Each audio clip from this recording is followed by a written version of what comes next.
Good morning. All right, so today is November 18th, 2021. We're gonna go ahead and take Maggie out for a bike ride. And I like to start off with this. I have a pouch in there, and inside the pouch is a harness to carry Maggie as a backpack, just in case she was hurt or anything like that. So if you're gonna do this, yeah, I would highly suggest that backpack. Obviously, bring plenty of water. You are responsible for your dog. You need a lot of water, and you're might have to share it with your dog, so you got to go ahead and figure that out. Now the trails, it starts with a 2-mile hike down that service road all the way down into the trails. So we're going to be out there. That's why it's important to carry plenty of water and the harness, and I also have a little toolkit in case I break down. So anyways, we're going to try something different today. I'm going to do some talking on the straightaway once we go in the trails. So I'm going to be quiet because I got to breathe. All right, so we're going to go ahead and go to the trails.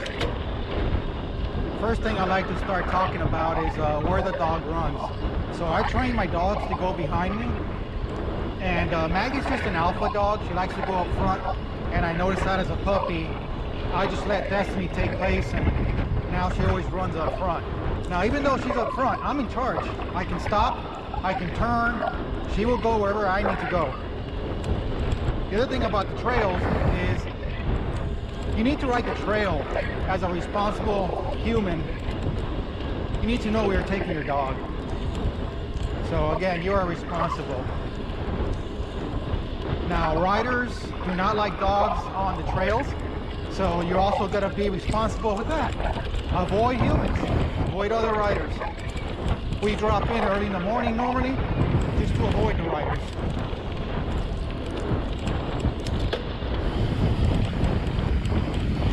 Now, as far as training, I would go ahead and select a trail or path. Like you can go to the golf course and simply go down the sidewalk with your puppy. So training can start as a puppy. You just don't want to run the puppy hard or long. Okay, so the training's basically about, verbal commands, staying in the pack. So you can actually take several, individuals with you in the golf course, and the dog gets the idea that you stay as a pack. And try different trails. Don't keep doing the same thing. So then you can go down a sidewalk in a secluded area. Maybe a softball field if your dog runs away from you. Make sure it's enclosed. So there's just, it's not you just can't take your dog to the trail and expect the dog to figure it out. It does not work that way.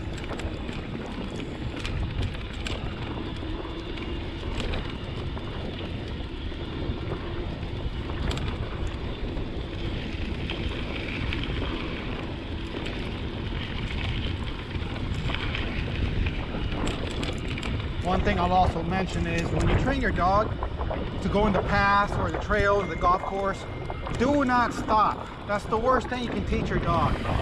You want to teach your dog that you don't stop until you're done with the trail or you're done with the ride.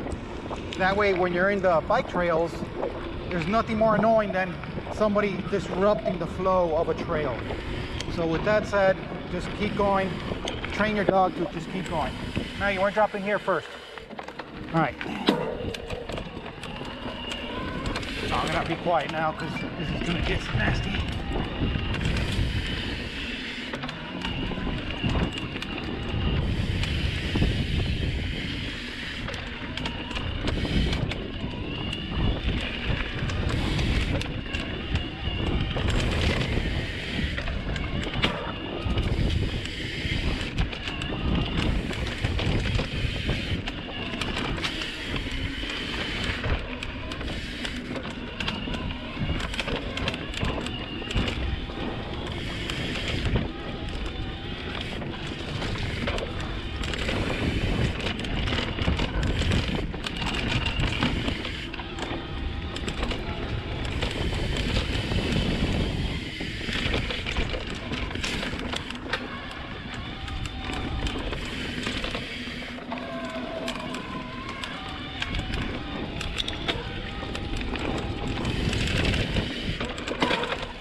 Yes, obviously Maggie knows where she's going.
One thing you also got to be concerned about is all the wildlife out here. This is Florida's largest preserve. Hogs, gators, panthers, bobcats, snakes, you name them, they're all here. And if you look to the left, you'll see the swamp here. This whole area is a swamp. So the gators are thick and they're big. So you gotta make sure your dog doesn't want to go for a swim or something right out of the blue, because you're gonna be in trouble.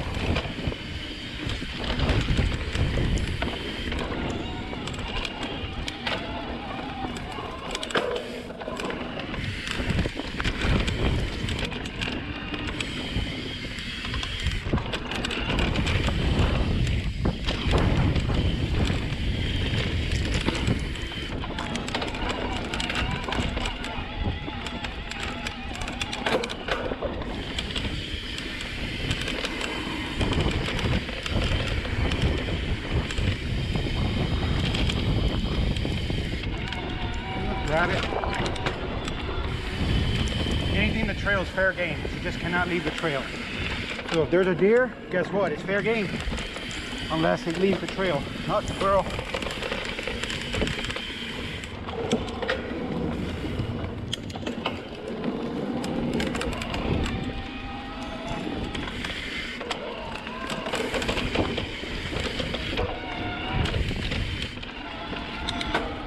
Now I am using a class 1 electric e-bike just because it's impossible to stay with Maggie right now on a pedal bike. She's in her prime right now.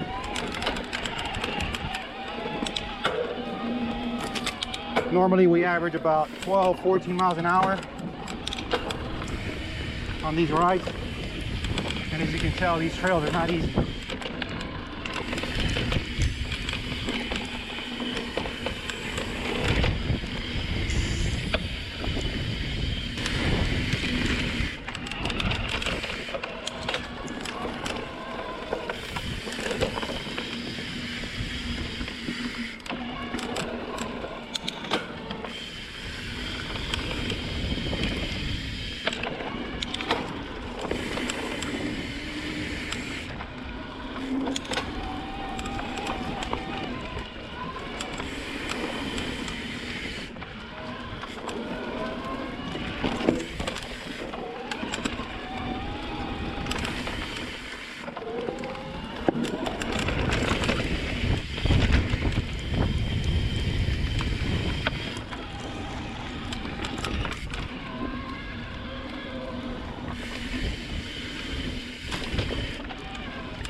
Another thing I'd like to mention is, so I'm not new at this obviously, and you don't want to be a rookie mountain bike rider and try to go out with your dog. It's not a good idea. And you're gonna hurt your dog, and you probably will never forgive yourself. So with that said, you gotta be like really good to do this. Your dog's not perfect. You might see a squirrel. You gotta be ready for it all. So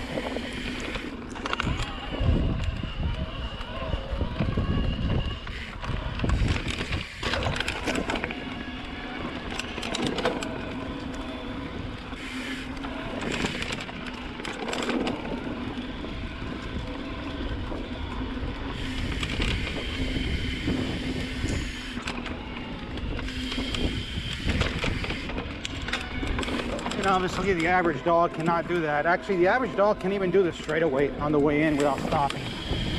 So conditioning has a lot to do with it. Even the average Riesler won't be able to do what Maggie's doing here.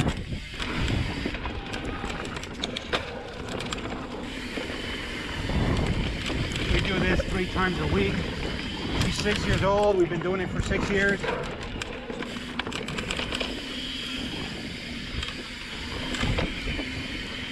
And even on a new trail that she's not familiar with, she always knows the way. And I've come to the conclusion that since they're all hunting dogs, they can smell the other riders. So they simply follow the scent, and next thing you know, they're going the right way.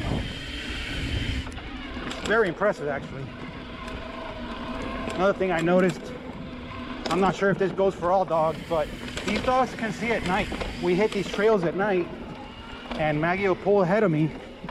I'm the one with the lights, and she can still see where she's going, and she goes fast. She does not slow down at all.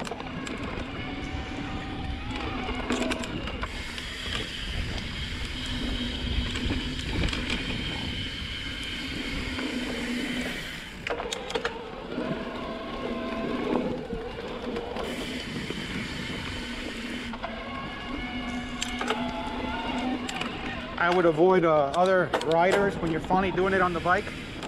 Do it as a group when you're walking, but when you finally get on the bike, don't take the group. The group's gonna be distracting. You need to focus on your dog and your dog only. That's the only thing that matters.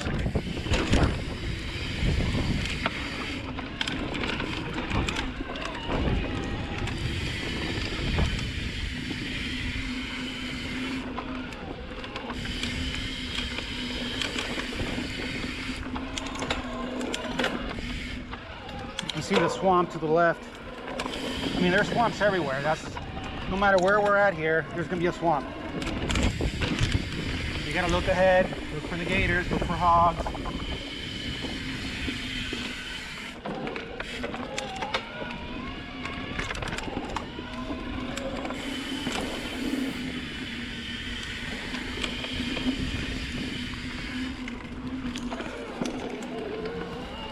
Now all my bikes have they're i9 hubs is the brand. And i9, because they're super loud. Watch, I'm gonna stop pedaling. You hear that rattle? That's what Maggie can hear. So she knows where I'm at without looking back.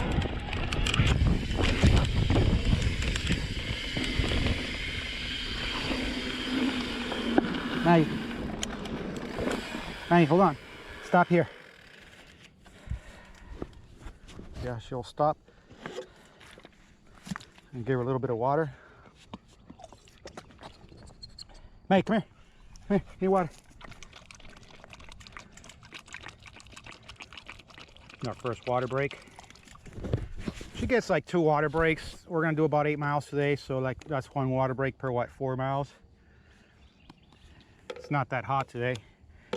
Normally in the summer we got to get more water, and in the winter she also picks up her speed, her average speed.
Now every dog's different, so don't ever follow anybody that's going to tell you this is the way you train a trail dog.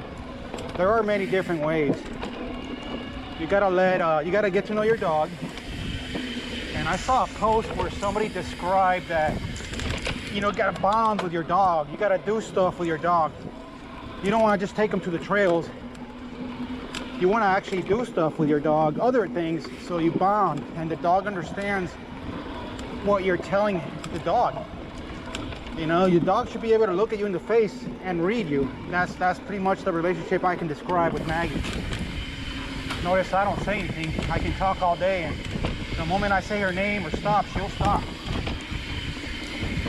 Now, normally on a ride, I stay quiet because when I speak, I want her to be instant listener.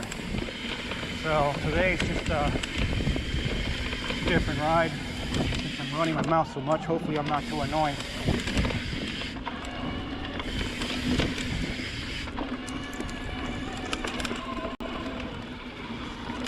Now, another thing I'll tell you is, going back to the trails, have courtesy for other riders.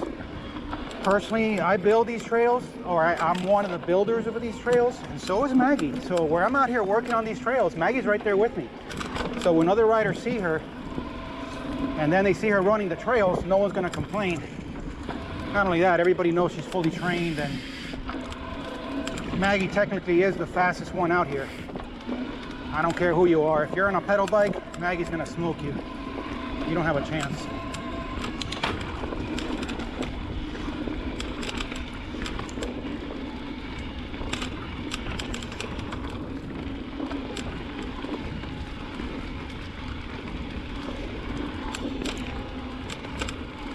And if there was another rider up ahead, I can also tell her, hey, ride behind the rider or go ahead and pass him. Oh, there's a deer. See, she'll stay right on the trail. She'll check it out.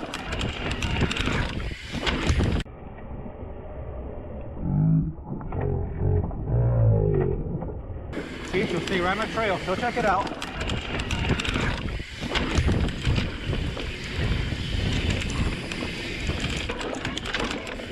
Now, she used to chase the deer. And let me tell you, the Bija's much faster than the deer. So anybody that thinks the deer is faster, you're wrong. The Bija's gonna get it. And what happens is, so the deer stops running, and then they have what I call a stare down. They literally just stare each other down. And then she'll come back. Now, she only did that when she was a puppy, and obviously I did not like that. So I've corrected that issue. She no longer chases the deer unless they're on the trail.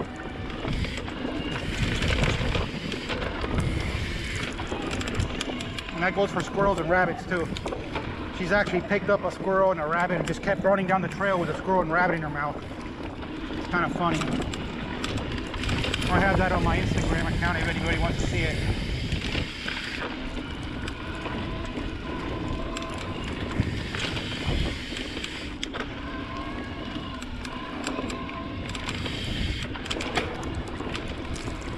I don't know if you can see it, but Maggie is a very dirty ride, and what I mean by that is there's a lot of dirt and stuff she kicks up in the air, and it goes right in my face, in my eyes. So when I get home, I'm covered with dirt, and it's not me, it's literally following her.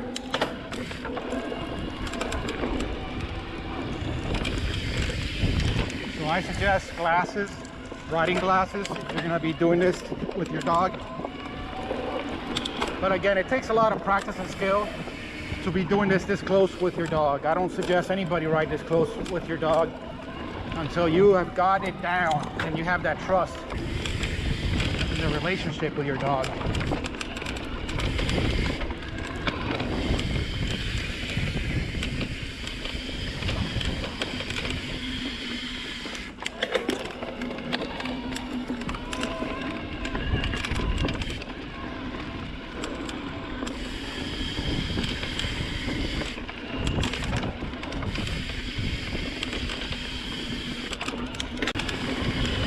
Max, slow down, girl, slow down.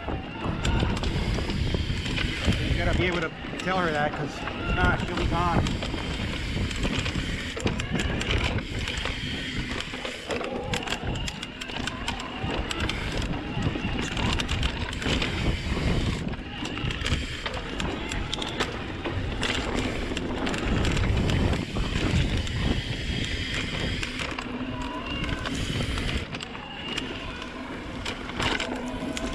more deer.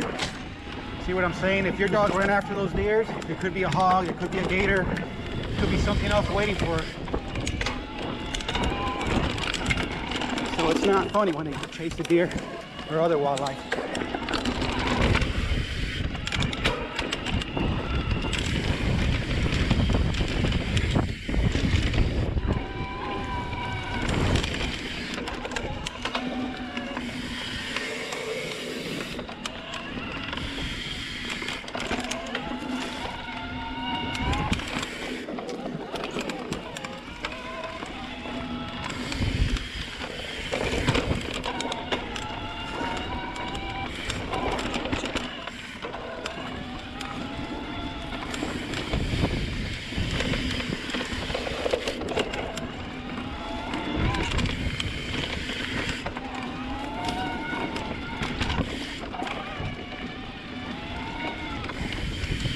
In the 6 years I've been doing this, she's never messed up.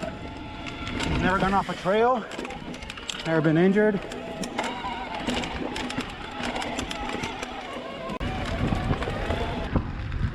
Now I don't suggest anybody try this, but I just want to show you the comfort and the trust I have with my dog, where I can actually wheelie the bike and have her run in front of me and it doesn't spook me out at all.